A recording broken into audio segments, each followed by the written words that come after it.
Welcome everybody to this video about social innovation.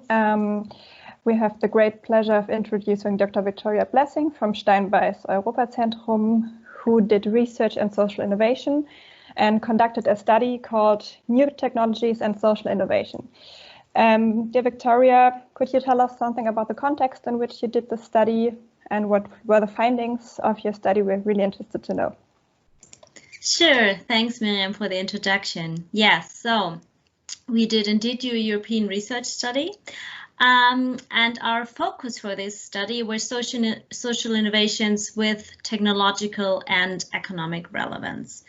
The background for that is that the study was funded by the Ministry of Economic Affairs, Labor and Housing in Baden-Württemberg, a German state in the southwest. And of course, they were really interested in social innovations in relation to technology and economics. Now, what did we find out? We identified 5 themes in detail, where we saw that those 5 themes significantly contributed to the success of these social innovations that we investigated. Those 5 themes were technology, of course, because that was also one of our 2 focuses, communication, cooperation, business models, market, and financing. And in this short presentation, I'll focus on our findings for the first 3, so for technology, communication, and cooperation. What we saw with the technology, what was interesting was that there was a whole spectrum of the use of technology. And with spectrum, I mean, some social innovations are also technological innovations. One example from the study would be Pathfinder.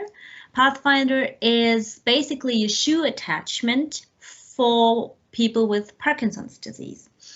And one of the phenomena with Parkinson's disease is the so-called freezing of gait, which means that people freeze in their movement and are unable to take the next step. And this is a neurological problem rather than a motorical problem.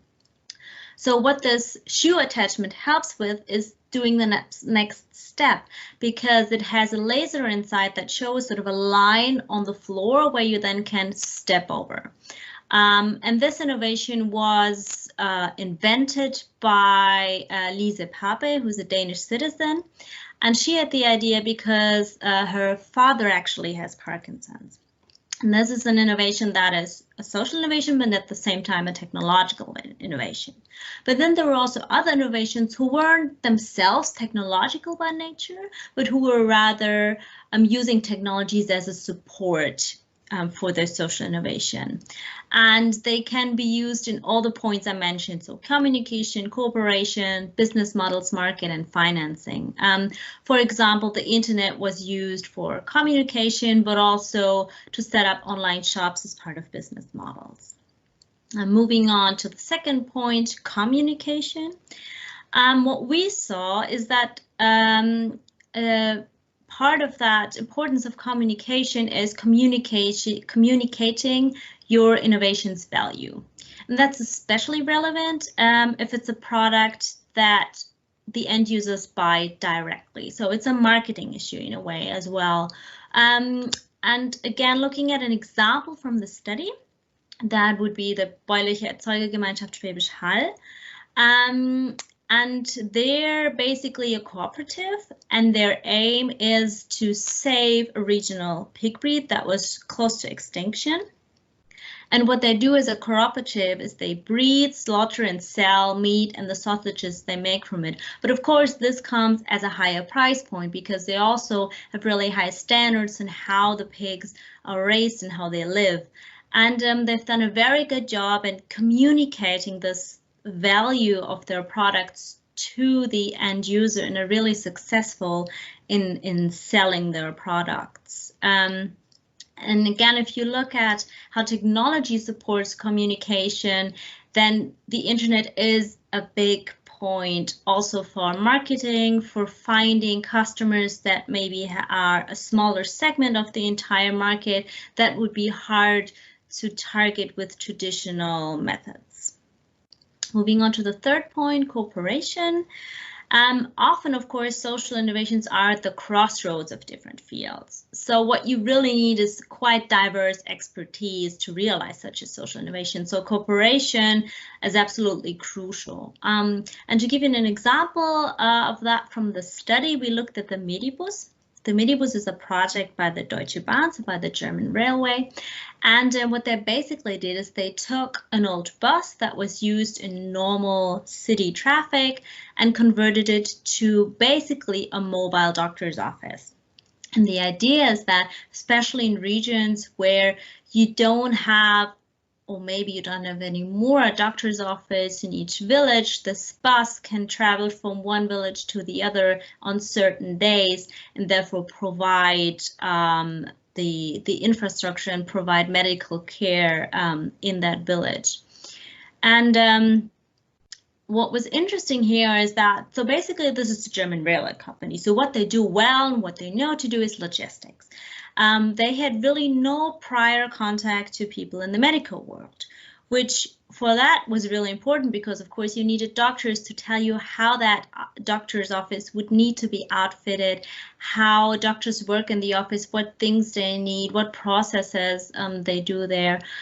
So that was one part where cooperation was really crucial to develop the social innovation in such a way that it would be used by doctors in the end. But what's really also interesting and sounds slightly exotic is that they also had someone help them who was an expert in outfitting boats.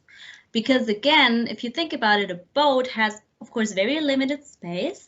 And you need to have, for example, built-in closets and be really clever about your storage solutions. And that is something that was also important for that bus because it is just a bus and you have to fit a whole doctor's office into it. So again, cooperation here was really, really important between the German railway with logistics, the medical professionals, and then the boat outfitting experts that really needed to work together to bring this social innovation to life. And as I mentioned, we had these 5 themes that we looked at, and we saw that this really contributed to the success of social innovations. And then part of the study was also to say, okay, what would we recommend? What would be policy recommendations? And we saw it as really important that these success factors, these 5 themes, would be supported.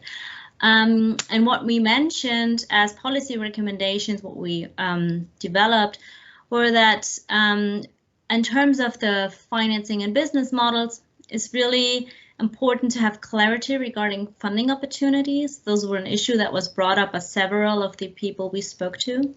And also, in terms of market opportunities, actually public procurement and the public bodies are a big buyer of goods and services. So including social aspects in this procurement procedures could be really powerful. Then if you go more towards the public and also sort of the end user buying products and services, an increased awareness of social issues is crucial. And I already mentioned cooperation as a really important aspect, and they're bringing together stakeholders from different fields should be supported, but also a cooperation specifically, a better cooperation specifically between economic and social organizations, which is often seen as contrasting, which they're not necessarily at all.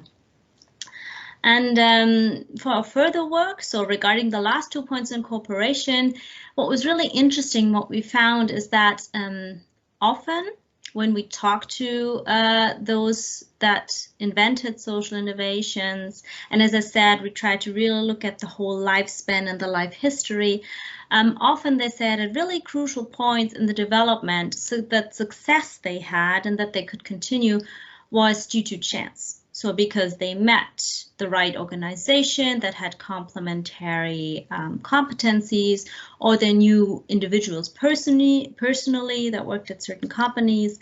So, and for us, the question then was, okay, so for them, it was good that these chance happened because they could continue on, but that also means that lots of social innovations don't continue because chance doesn't happen. So the question for us was, how do we take chance out of the equation and make this happen by design? And that's what we're currently doing. So to put these recommendations into practice and support cooperation, we're working now on the project Technological Innovations to Address Social Challenges, the Social Innovation Challenge Baden-Württemberg. What we want to do is we want to have 3 events in the region with a different challenge each, and then have participants come together at those events, form project groups that are then further supported with workshops so they can further develop the social innovations and basically create a space where those from very different fields can meet that wouldn't otherwise have an opportunity to meet. Thank you very much for listening. I hope you learned something. And if you would like to look at the study, it is available in German on the website to download.